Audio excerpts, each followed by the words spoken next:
Is there a genre of fiction that produces works that are as consistently underrated as Cyberpunk? Last week I reviewed 2012's Syndicate. It was largely dismissed and underappreciated in its time. Today's game is much the same but was released around 2 decades prior. Shadowrun was developed by Beam Software for the Super Nintendo in 1993.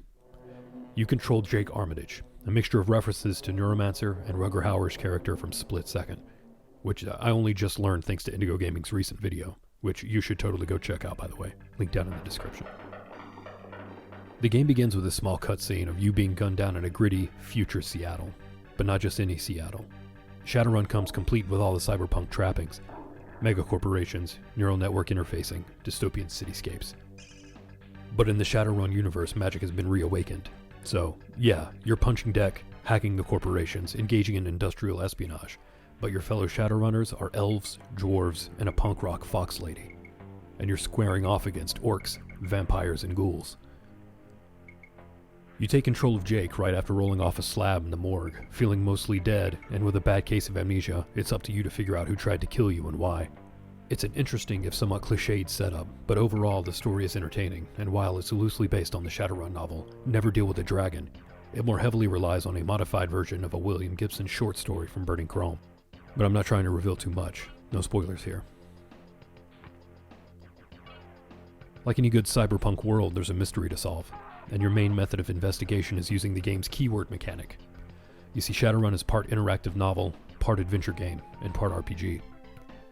About half of your progress is gated by conversations with NPCs that will mention words that appear in bold text.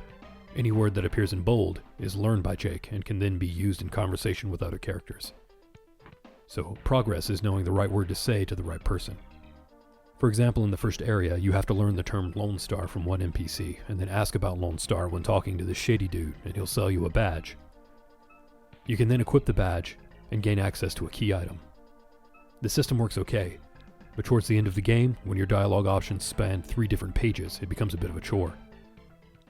And if you find yourself a little lost, the gameplay can degenerate to you slowly choosing all the keywords, just trying to find the right person keyword combination to move forward. Luckily, it's 2020, this game has a million different walkthroughs for you to reference. The adventure game portion consists of finding items in one area to use in another. Pressing the B button brings up a hand icon, and anything in the environment that can be interacted with will be highlighted when pointed at. Labeled items can be added to your inventory to be used for later. For example, in the beginning area, every time you enter the morgue, the guys who work there freak out and run because you're the dead guy that got off the slab and started walking around.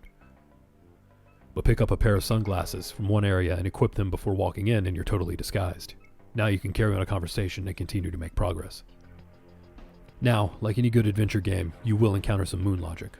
For example, when finding and using keys to unlock doors no less than 3 times prior, a major area of the game is locked behind a door that you must crowbar open. When examined, you get the same "the door is locked" text that every previous locked door had. There's nothing to indicate it requires a crowbar and not a key. You just have to be willing to try everything in your inventory. Later in the same area, you encounter a safe for the first time in the game. The key to the safe is found on the body of an enemy you encounter. Shortly thereafter, you encounter a second safe. So you need a key, right? No. You use the explosives that were randomly dropped by an enemy earlier and combine it with a detonator found on another enemy in the area. You then use your newly fashioned time bomb to blow the safe. There are several examples of the developers establishing a pattern in the game and then deviating without warning for no discernible reason. This can be frustrating since, as you're walking around town talking to people looking for new keywords and items, you get into random battles. This is where Shadowrun's RPG's mechanics come into play. You're bebopping down the street looking for your next clue, and hitmen will pop out of all manner of hidey hole and try to kill you. Pressing the A button will make Jake pull his equipped weapon and enter combat mode. Combat happens in real time, but when your weapon is drawn, you're locked in place, so there's no way to effectively dodge enemy attacks. So until you learn some spells, the game's a little light on strategy, making combat through most of the experience a numbers game. Whoever has the highest HP, accuracy, and damage per second is going to win the fight. Occasionally, when a battle has been won, you'll be awarded karma.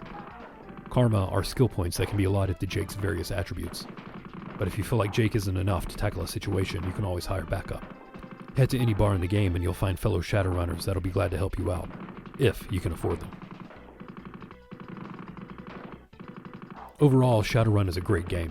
I know I've been critical of it, but the things it does well make it worth experiencing, while the things it got wrong have been corrected by time. It's a shining example of a game that has been made better through the ubiquity of text and video walkthroughs. Anytime the game gets a little convoluted, or you feel stuck, you can swing over to GameFAQs or YouTube and get back on track with little to no frustration. There's really nothing else like it on the Super Nintendo, and it's a must-play for any fan of Cyberpunk. Check it out.